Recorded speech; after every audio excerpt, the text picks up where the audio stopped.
ನಮಸ್ಕಾರ. ರಿವ್ಯೂ ಚಾನಲ್ಗೆ ಸ್ವಾಗತ. ನಾನು ಸೌಖ್ಯ ಗಾಂವ್ಕರ್. ಸಿದ್ದರಾಮಯ್ಯನವ್ರಿಗೆ ಡೆಲ್ಲಿಯಿಂದ ಈಗ ಬಿಗ್ ಶಾಕ್ ಎದುರಾಗಿದೆ. ಡಿ.ಕೆ. ಶಿವಕುಮಾರ್ ಅವರು ಹಿಡಿದ ಪಟ್ಟನ್ನು ಸಾಧಿಸಿದ್ದಾರೆ. ಸಿದ್ದರಾಮಯ್ಯನವ್ರಿಗೆ ಈ ಪರಿಸ್ಥಿತಿ ಬಂದೊದಗುತ್ತಾ ಪಕ್ಷದಲ್ಲಿ? ಹಾಗಾದರೆ ಏನು ಡೀಟೇಲ್ಸ್ ಇಡ್ತಾ ಹೋಗ್ತೀವಿ. ಸಿದ್ದು ಪರಮಾಪ್ತನನ್ನು ಸೇರಿದಂತೆ ಸಿದ್ದರಾಮಯ್ಯನವ್ರಿಗೆ ಭಾರಿ ಸೆಟ್ ಬ್ಯಾಕ್ ಇದು. ನೋಡ್ತಾ ಹೋಗೋಣ. ಮಿಸ್ ಮಾಡದೆ ನಮ್ಮ ಚಾನಲ್ನ ಸಬ್ಸ್ಕ್ರೈಬ್ ಮಾಡಿ, ನಿಮ್ಮ ಅಭಿಪ್ರಾಯ ಕಮೆಂಟ್ ಮಾಡಿ ತಿಳಿಸಿ. ವೀಕ್ಷಕರೇ, ಸಿದ್ದರಾಮಯ್ಯನವ್ರಿಗೆ ಈಗ ಕುರ್ಚಿ ಬಿಡೋ ಸಮಯ ಹತ್ರ ಆಗಿದೆಯಾ ಅನ್ನೋ ಚರ್ಚೆ ಜೋರಾಗಿರೋ ಹೊತ್ತಲ್ಲೇ ನೋಡಿ ಹೈಕಮಾಂಡ್ ಶಾಕ್ ಕೊಟ್ಟಿರೋದು. ಏನು ಹಾಗಾದರೆ ಡೆಲ್ಲಿಯಿಂದ ಬಂದಿರುವ ಸಂದೇಶ? ಸಿದ್ದರಾಮಯ್ಯನವರಂದರೆ ಕಾಂಗ್ರೆಸ್ನಲ್ಲಿ ಪ್ರಶ್ನಾತೀತ ನಾಯಕ, ಮತ್ತು ಅವ್ರಿಗೆ ಮ್ಯಾಚ್ ಇಲ್ಲ. ಒಬ್ಬ ಮಾಸ್ ಲೀಡರ್ ಆಗಿ ಅವರು ಕಾಂಗ್ರೆಸ್ಸಲ್ಲಿ ಬಲು ಗಟ್ಟಿಯಾಗಿ ನೆಲೆ ನಿಂತಂಥ ನಾಯಕ ಎಲ್ಲ ಹೌದು. ಆದರೆ ಈಗ ಒಂದು ಸಣ್ಣ ವಿಚಾರದಲ್ಲೂ ಕೂಡ ನಿರ್ಧಾರ ತಗೊಳ್ದಿರೋ ಪರಿಸ್ಥಿತಿ ಬಂದೊದಗಿದೆಯಾ ಸಿದ್ದರಾಮಯ್ಯನವ್ರಿಗೆ? ಏನದು ಅಂತ ಕೇಳಿದ್ರೆ, ಅಪೆಕ್ಸ್ ಬ್ಯಾಂಕ್ ಚುನಾವಣೆ ವಿಚಾರ ಸುಮಾರು ದಿನಗಳಿಂದ ಜೋರು ಚರ್ಚೆಯಲ್ಲಿದೆ. ಬಿಜೆಪಿ ಕಾಂಗ್ರೆಸ್ ನಡುವೆ ಅಲ್ಲ, ಕಾಂಗ್ರೆಸ್ನ ಒಳಗಡೆ ಸಿಎಂ ಮತ್ತು DCM ಬಣದ ನಡುವಿನ ಜಟಾಪಟಿ ಜೋರಾಗಿದೆಯಲ್ವಾ. ಇಲ್ಲಿ ಈಗ ಸಿದ್ದರಾಮಯ್ಯನವ್ರಿಗೆ ಬಿಗ್ ಸೆಟ್ ಬ್ಯಾಕ್ ಆಗಿದೆ. ರಾಜಣ್ಣನವರನ್ನ ಅಧ್ಯಕ್ಷರನ್ನಾಗಿ ಮಾಡಬೇಕು ಅಂತ ಸಿದ್ದು ಕ್ಯಾಂಪ್ ತಯಾರಿ ಮಾಡಿಕೊಂಡಿತ್ತು. ಅವರು ಅಪೇಕ್ಷೆ ಪಡ್ತಾ ಇದ್ರು. ಯಾಕಂದರೆ 2 ಬಾರಿ ಈಗಾಗಲೇ ಹಿಡಿತ ಸಾಧಿಸಿದವರು, ಸಹಕಾರಿ ಧುರೀಣ ಅಂತ ಗುರುತಿಸ್ಕೊಂಡವರು, ಸಚಿವ ಸ್ಥಾನ ಬೇರೆ ಕಳ್ಕೊಂಡಿದ್ದಾರೆ. ಅದಾದರೂ ಒಂದು ದೊಡ್ಡ ಹುದ್ದೆ ಇರಲಿ ಅನ್ನೋ ಕಾರಣಕ್ಕೆ ತುಂಬಾ ಪ್ರಯತ್ನದಲ್ಲಿದ್ದಾರೆ ರಾಜಣ್ಣವರು. ಆದರೆ ರವಿ ಅವರನ್ನು, ತಮ್ಮ ಸಂಬಂಧಿ MLC ರವಿ ಅವರನ್ನು ಅಖಾಡಕ್ಕೆ ಇಳಿಸಿದ್ದಾರೆ ಈಗ ಡಿ.ಕೆ. ಶಿವಕುಮಾರ್ ಅವರು ತುದಿಗಾಲಲ್ಲಿ ನಿಂತಿದ್ದಾರೆ. ಯಾವ ಕಾರಣಕ್ಕೂ ಹಠ ಬಿಡ್ತಾ ಇಲ್ಲ. ರಾಜಣ್ಣ ವಿಚಾರದಲ್ಲಿ ಸಿದ್ದರಾಮಯ್ಯನವ್ರಿಗೆ ಬಿಗ್ ಮೆಸೇಜ್ ಅನ್ನು ಕಳಿಸಿದೆ ಈಗ ಹೈಕಮಾಂಡ್. ಅತಿ ದೊಡ್ಡ ಸೆಟ್ ಬ್ಯಾಕ್ ಇದು. ಎಲೆಕ್ಷನ್ನನ್ನೇ ಮುಂದೂಡಬೇಕಾದಂಥ ಅನಿವಾರ್ಯತೆಗೆ ಸಿಕ್ಕಾಕೊಂಡ ಸಿದ್ದರಾಮಯ್ಯ ರಾಜಣ್ಣವ್ರನ್ನೇ ಅಧ್ಯಕ್ಷನಾಗಿ ಮಾಡಬೇಕು ಅಂತ ಒತ್ತಾಯ ಮಾಡೋ ಹಾಗಿಲ್ಲ ಸಿದ್ದರಾಮಯ್ಯನವರೇ. ನೀವು ಖಂಡಿತವಾಗಿಯೂ ಆ ರೀತಿ ಒತ್ತಡ ಹಾಕೋ ಹಾಗಿಲ್ಲ. ಯಾರಾಗಬೇಕು ಅನ್ನೋದನ್ನು ನಾವೇ ತೀರ್ಮಾನಿಸ್ತೀವಿ ಅಂತ ಹೈಕಮಾಂಡ್ ಶಾಕ್ ಕೊಟ್ಟಿದೆ ಈಗ. ಮೊನ್ನೆಯಿಂದ ಮೀಟಿಂಗು CLP ಮೀಟಿಂಗು ಮುನ್ನ ಒಂದು ಸುತ್ತ ನಿರ್ದೇಶಕರ ಸಭೆ, ಜಟಾಪಟಿ ಆಗುತ್ತೆ ಸುಧಾಕರ್ ಮತ್ತು ರಾಜಣ್ಣ ಟೀಮ್ನ ನಡುವೆ. ಆಮೇಲೆ ಇಬ್ಬರನ್ನು ಹೊರಗೆ ಕಳಿಸಿ ಹೊಸ ನಿರ್ದೇಶಕರ ಸಮ್ಮುಖದಲ್ಲಿ ಪ್ರತ್ಯೇಕ ಚರ್ಚೆ ನಡೆಸ್ತಾರೆ. ರಾತ್ರಿ ಮೀಟಿಂಗ್ ಆಗುತ್ತೆ, ಚಾಯ್ ಪೇ ಚರ್ಚೆ ಆಗುತ್ತೆ. ಇಷ್ಟೆಲ್ಲದರ ಬಳಿಕ ಕೂಡ ಆ ಸಂಧಾನ, ಮಾತುಕತೆ, ಸಭೆ ಒಂದೂ ಫಲ ಕೊಡಲ್ಲ. ಎಲ್ಲ ಫೇಲ್ ಆಯಿತು. ಯಾಕೆ? ನಿರ್ದೇಶಕರು, ನೂತನವಾಗಿ ಆಯ್ಕೆಯಾಗಿರುವ ನಿರ್ದೇಶಕರದ್ದು ತೀವ್ರ ವಿರೋಧ. ರಾಜಣ್ಣವರು ಆಗಿರಬಾರ್ದು, ಹೊಸಬರಾಗಬೇಕು ಅನ್ನುವಂಥ ಒಂದು ಪಟ್ಟು ಹಿಡಿದಿದ್ದಾರೆ. ಶಿವಾನಂದ ಪಾಟೀಲ್ ಇರಬಹುದು, ಇಲ್ಲಿ ಶಿವರಾಮ್ ಹೆಬ್ಬಾರರು ತಾನೇ ಒಂದು ಕೈ ನೋಡೋಣ ಅಂತಿದ್ದಾರೆ. ಸುಧಾಕರ್ ಅವರು ಯಾವ ಕಾರಣಕ್ಕೂ ರಾಜಣ್ಣ ಬೇಡ ಅಂತ ಹಠ ಹಿಡಿದು ಬಿಟ್ಟಿದ್ದಾರೆ. ಡಿ.ಕೆ. ಶಿವಕುಮಾರ್ ಅವರು ದಾಳ ಉರುಳಿಸಾಗಿದೆ ರವಿ ಪರವಾಗಿ. ಸೊ ಈಗ ಇರುವಂಥ 19 ನಿರ್ದೇಶಕರಲ್ಲಿ 16 ಕಾಂಗ್ರೆಸ್ನವರೇ ಇರೋದ್ರಿಂದ, ಕಾಂಗ್ರೆಸ್ ಬೆಂಬಲಿತರೇ ಇರೋದ್ರಿಂದಾಗಿ ಕಾಂಗ್ರೆಸ್ ಆಯ್ಕೆ ಆಗೋದು ಫಿಕ್ಸ್ ಅಲ್ಲಿ. ಸೊ ಅಷ್ಟು ಪೈಪೋಟಿ ಶುರುವಾಗಿರೋದೀಗ. ಇಷ್ಟೆಲ್ಲ ವಿರೋಧ ಇದೆ. ಯಾಕೆ ವಿರೋಧ ಇದೆ? ಹಿಂದೆ ಇವರು ಅಧ್ಯಕ್ಷ ಆಗಿದ್ರು. ಅಪೆಕ್ಸ್ ಬ್ಯಾಂಕ್ ರಾಜಣ್ಣವರ ಕಾಲದಲ್ಲಿ ದಿವಾಳಿ ಆಗಿದೆ. ಅಪೆಕ್ಸ್ ಬ್ಯಾಂಕ್ ಅಲ್ಲಿ ರಾಜಣ್ಣ ಡಿಕ್ಟೇಟರ್ಶಿಪ್ ಇಂದಾಗಿ ದಿವಾಳಿಯತ್ತ ಸಾಲದ ಸುಳಿಯಲ್ಲಿ ಸಿಕ್ಕಾಕೊಂಡಿದ್ದೇ ಈ ಕಾರಣದಿಂದಾಗಿ. ಮತ್ತೆ ಇವ್ರ ವಿರುದ್ಧ ಗಂಭೀರವಾದ ಹಗರಣಗಳು, ಅಪೆಕ್ಸ್ ಹಗರಣ ಅಂತೆಲ್ಲ ಸುತ್ತಕೊಂಡಿತ್ತು ನೋಡಿ. ಗಂಭೀರವಾದ ವಿಚಾರಗಳು ಬಂದಿದ್ವು. ಇಂಥವರನ್ನ ನೀವು ಕೂರ್ಸಕ್ ನೋಡ್ತಿದ್ದೀರಾ ಅಂತ ಸಿದ್ದರಾಮಯ್ಯನವ್ರ ವಿರುದ್ಧನೇ ಆಕ್ರೋಶ ಸಿಡ್ತಿದೆ ಪಕ್ಷದಲ್ಲಿ. ಈಗ ಸ್ವಪಕ್ಷೀಯರು ಎಲ್ಲ ತಿರುಗಿ ಬಿದ್ದಿದ್ದಾರೆ ರಾಜಣ್ಣವ್ರ ವಿರುದ್ಧ. ಬಹುಪಾಲು ಎಲ್ಲರೂ ರಾಜಣ್ಣವ್ರ ಆಯ್ಕೆಗೆ ವಿರೋಧ. ನಿರ್ದೇಶಕರು ಕೂಡ ಅದನ್ನು ಓಪನ್ ಆಗಿ ಹೇಳಿದ್ದಾರೆ, ಹೊಸಬ್ರೇ ಆಗಬೇಕು ಅಧ್ಯಕ್ಷರು ಅಂತ. ಸೊ ಡಿ.ಕೆ. ಶಿವಕುಮಾರ್ ಅವರ ದಾಳ ಯಶಸ್ವಿಯಾಗಿದೆ ಹೈಕಮಾಂಡ್ ಎಂಟ್ರಿಯ ಮೂಲಕ. ಏನಂತ? ಈಗ 6 ತಿಂಗಳ ಅವಕಾಶ ಇರುತ್ತೆ ಮುಂದೂಡಿಕೆ ಮಾಡೋದಕ್ಕೆ. ಇನ್ನೇನು ನಡೆದೇ ಬಿಡಬೇಕಿತ್ತು.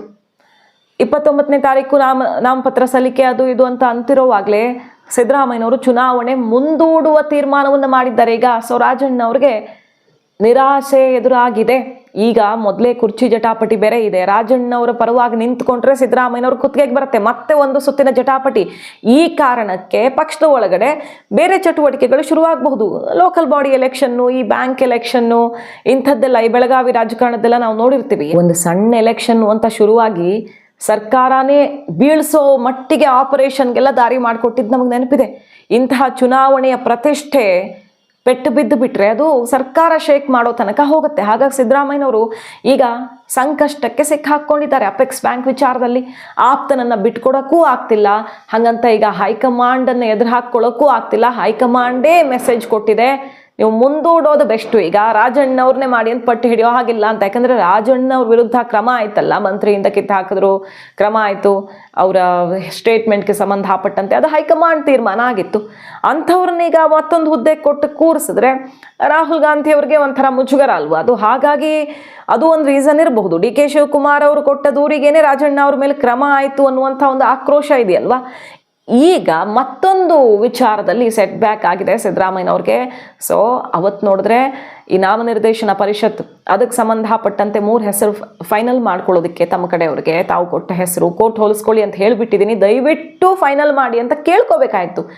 ಪದೇ ಪದೇ ಖರ್ಗೆ ಅವರು ಓಕೆ ಮಾಡಿದ್ರು ಕೂಡ ರಾಹುಲ್ ಗಾಂಧಿ ಅವ್ರು ಪೆಂಡಿಂಗಲ್ಲಿಟ್ಟು ಸಿದ್ದರಾಮಯ್ಯನವ್ರಿಗೆ ನುಂಗಲಾರ್ದ ತುತ್ತಾಯಿತು. ಇದು ನನ್ನ ಪ್ರತಿಷ್ಠೆ ಪ್ರಶ್ನೆ ಅಂತ ಕೇಳಿಕೊಂಡು ಕಡೆಗೆ ಫೈನಲ್ ಆಯಿತು. ಈಗ ಅಪೆಕ್ಸ್ ಚುನಾವಣೆ ವಿಚಾರದಲ್ಲಿ, ಅಧ್ಯಕ್ಷ ಚುನಾವಣೆ ವಿಚಾರದಲ್ಲಿ ಹೈಕಮಾಂಡ್ ಶಾಕ್ ಕೊಟ್ಟಿದೆ. ಸೊ ಸಿದ್ದರಾಮಯ್ಯನವರು ಪಕ್ಷದ ಮೇಲೆ ಇದ್ದಂಥ ಹಿಡಿತವನ್ನು ಕಳ್ಕೊಂಡ್ರ.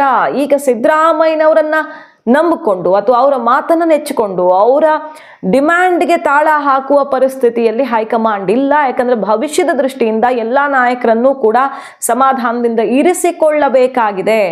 ಔಟ್ ಗೋಯಿಂಗ್ ಆಗಿರೋದ್ರಿಂದ ಸಿದ್ದರಾಮಯ್ಯನವರು ಅನಿವಾರ್ಯ ನಿವೃತ್ತಿ ಆಗೋದು. ಇಷ್ಟು ದಿನ ಚೆನ್ನಾಗಿ ಮಾಡಿದ್ದಾರೆ, ಒಳ್ಳೆ ಲೀಡರ್ಶಿಪ್ಪು ಎಲ್ಲ ಸರಿ. ಹಾಗಂತ ಮುಂದಿನ ದಿನಗಳಲ್ಲಿ ಯಾರ ನಾಯಕತ್ವ? ಸಿದ್ದರಾಮಯ್ಯನವರಂತೂ ಇರೋಕ್ಕಾಗಲ್ಲ. 28 ಚುನಾವಣೆಗೆ ಬೇರೆ ನಾಯಕತ್ವನೇ ಬೇಕು. 28ರವರೆಗೂ ಸಿದ್ದರಾಮಯ್ಯನವರು ಇರ್ತಾರೆ, 5 ವರ್ಷ ಇರ್ತಾರೆ ಅಂತ ಅಂದುಕೊಂಡ್ರೂ ಕೂಡ ಏನು ಲಾಭ? ಅದರಿಂದ 28ಕ್ಕೆ ಹೊಸ ನಾಯಕ ಬರಬೇಕು, ಏಕಾಏಕಿ ತಗೊಂಡು ಬರೋಕ್ಕಾಗತ್ತಾ? ಸೊ ಪೂರ್ವ ತಯಾರಿ ಮಾಡೋದಕ್ಕೆ ಸಮಯ ಸರಿಯಾಗಿದೆ ಈಗ ಅನ್ನೋದೇ ಸೋನಿಯಾ ಗಾಂಧಿ ಅವರು ಕೂಡ ಕೊಟ್ಟಿರುವ ಸಲಹೆ. ರಾಹುಲ್ ಗಾಂಧಿ ಅವರು ಇಷ್ಟು ದಿನ ಸಿದ್ದರಾಮಯ್ಯನವ್ರ ಮೇಲಿದ್ದಂತಹ ಒಂದು ಪ್ರೀತಿ ವಿಶ್ವಾಸದಿಂದ ಸುಮ್ಮನಿದ್ರು ಕೂಡ ಈಗ ಅವರು ಯೋಚಿಸುವಂತಾಗಿದೆ. ಸೊ ಈಗ ಈ ಪ್ರಾಸೆಸ್ಗೆ ಶಾಕ್ ಕೊಟ್ಟಿರೋದನ್ನು ನೋಡ್ತಾ ಇದ್ರೆ ಸಿದ್ದರಾಮಯ್ಯನವರ ವೇಗಕ್ಕೆ ಕಡಿವಾಣ ಹಾಕ್ತಿದೆ ಹೈಕಮಾಂಡ್. ಆಪ್ತರು ಈಗ ಇದನ್ನೆಲ್ಲ ಅರಗಿಸಿಕೊಳ್ಳಬೇಕಾದ ಪರಿಸ್ಥಿತಿಯಲ್ಲಿ ಸಿಕ್ಕಾಕೊಂಡಿದ್ದಾರೆ. ಸಿದ್ದರಾಮಯ್ಯನವರು ಒಂದು ಮಾತು ಹೇಳಿದ್ರೆ ಎಲ್ಲ ನಡೆಯುತ್ತೆ, ನಮಗೇನು ಚಿಂತೆ ಅನ್ನುವಂಥ ಸ್ಥಿತಿ ಈಗಿಲ್ಲ ಅನ್ನೋದು ಕಾಣಿಸ್ತಿದೆ. ಪದೇ ಸಿದ್ದರಾಮಯ್ಯನವ್ರಿಗೆ ಡಿ ಕೆ ಎದುರು ಒಂದು ರೀತಿಯಲ್ಲಿ ಕಸಿ ಬಿಸಿ ಎದುರಾಗ್ತಿರೋದು. ಮೊನ್ನೆ ಸುರ್ಜೇವಾಲಾ ಅವರು ಬಂದಿದ್ರು, ಜಿ ವಿರುದ್ಧ ಹೋರಾಟ ಕೈಗೊಂಡಿದ್ರು. ಆಗ ವೇದಿಕೆಗೆ ಭಾಷಣ ಮಾಡೋಕೆ ಎಂಟ್ರಿ ಕೊಡ್ತಾರೆ ಸಿದ್ದರಾಮಯ್ಯನವರು. ವಿಡಿಯೋ ಅಂತೂ ಸೋಷಿಯಲ್ ಮೀಡಿಯಾದಲ್ಲಿ ಈಗ ಸಿಕ್ಕಾಪಟ್ಟೆ ಸದ್ದು ಮಾಡಿದೆ. ಡಿ ಕೆ ಶಿವಕುಮಾರ್ ಅವರು ತುಂಬ ಎಂಜಾಯ್ ಮಾಡಿಬಿಟ್ಟಿದ್ದಾರೆ. ಸಿದ್ದರಾಮಯ್ಯನವ್ರಿಗೆ ಮಾತಾಡೋಕೆ ಬಿಡ್ತಿಲ್ಲ, ಬೈತಾರೆ, ಗದರಿಸ್ತಾರೆ, ಅನೌನ್ಸ್ಮೆಂಟ್ ಮಾಡ್ತಾರೆ, ನಿಲ್ಲಿಸ್ತೀರಾ ಇಲ್ವಾ, CM ಭಾಷಣ ಶುರು ಮಾಡಬೇಕು ಅಂತ ಏನು ಮಾಡಿದ್ರು ನಿಲ್ಲಿಸಲ್ಲ. ಡಿ ಕೆ ಶಿವಕುಮಾರ್ ಅವ್ರಿಗೆ ನಗು ಕೂತಲ್ಲಿ, ಕಡೆಗೆ ಅವರು ಕೈ ಎತ್ತಿ ಸುಮ್ಮನಿರಪ್ಪ ಅಂತಾರೆ. ಡಿ ಕೆ ಕೂಗು ಸಿದ್ದರಾಮಯ್ಯನವರ ಎಂಟ್ರಿಯಲ್ಲಿ ಅವ್ರಿಗೆ ಒಂಥರ ಮುಜುಗರ ಪರಿಸ್ಥಿತಿ ತಂದಿಡ್ತು. ನಮ್ಮೆಲ್ಲರ ಜನಪ್ರಿಯ ಮುಖ್ಯಮಂತ್ರಿಗಳಾದ ಸನ್ಮಾನ್ಯ ಶ್ರೀ ಸಿದ್ದರಾಮಯ್ಯನವರು ಸಭೆಯನ್ನು ವಿಶೇಷಿಸಿ ಮಾತನಾಡ್ತಾರೆ.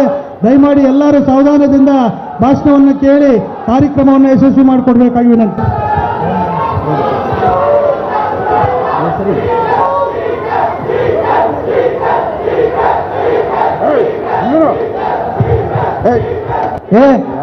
ಇದೆಲ್ಲ ಯೂತ್ ಕಾಂಗ್ರೆಸ್ನವ್ರು ಸ್ವಲ್ಪ ಸುಮ್ಮನೆ ಇರಿ.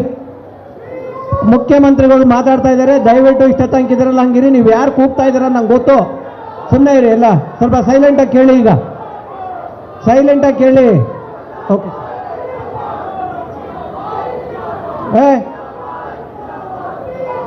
ಸೈಲೆಂಟಾಗಿ ಮುಖ್ಯಮಂತ್ರಿಗಳ ಭಾಷಣ ಕೇಳಿ. ಸುಮ್ಮನೆ ಇರಪ್ಪ, ಸಾಕು.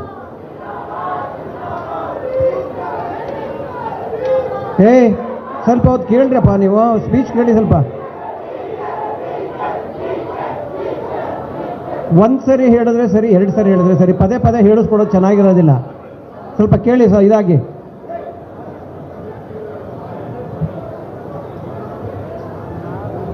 ACC ಪ್ರಧಾನ ಕಾರ್ಯದರ್ಶಿಗಳಾದಂಥ ಸದ್ದು ಮಾಡ್ತಿದ್ದಾರೆ ಡಿ ಕೆ ಕೂಡ ಈಗ ಅನ್ನೋದನ್ನು ನಾವು ಗಮನಿಸಬಹುದು. ಡಿ ಕೆ ಶಿವಕುಮಾರ್ ಅವರು ಇತ್ತೀಚೆಗೆ ಹೈಕಮಾಂಡ್ಗೆ ಸೆಡ್ಡು ಹೊಡೆಯೋ ರೀತಿಯಲ್ಲಿ ಮೆಸೇಜ್ ಕೊಡ್ತಿರೋದು, ತನಗೂ ಕೂಡ ಅವಕಾಶಗಳಿವೆ ಅನ್ನುವಂಥ ಸಂದೇಶವನ್ನು ಅವಕಾಶ ಸಿಕ್ಕಾಗೆಲ್ಲ ರವಾನಿಸ್ತಾ ಇರೋದು. ಮತ್ತಿಲ್ಲಿ ಹೈಕಮಾಂಡ್ ಸಿದ್ದರಾಮಯ್ಯನವರ ವೇಗಕ್ಕೆ ಬ್ರೇಕ್ ಹಾಕ್ತಿರೋದು ಸದ್ಯದಲ್ಲಿಯೇ ಒಂದಿಷ್ಟು ಮಹತ್ವದ ಬೆಳವಣಿಗೆಗಳ ಮುನ್ಸೂಚನೆಯಾಗಿದೆ ಪಕ್ಷದ ಭವಿಷ್ಯದ ದೃಷ್ಟಿಯಿಂದ ಅನ್ನೋದಂತೂ ವೆರಿ ಕ್ಲಿಯರ್. ಮಾಹಿತಿ ಇಷ್ಟ ಆಗಿದ್ರೆ ಮಿಸ್ ಮಾಡಿದ್ರೆ ನಮ್ಮ ಚಾನಲ್ನ ಸಬ್ಸ್ಕ್ರೈಬ್ ಮಾಡಿ, ನಿಮ್ಮ ಅಭಿಪ್ರಾಯ ಕಮೆಂಟ್ ಮಾಡಿ ತಿಳಿಸಿ. Thank you.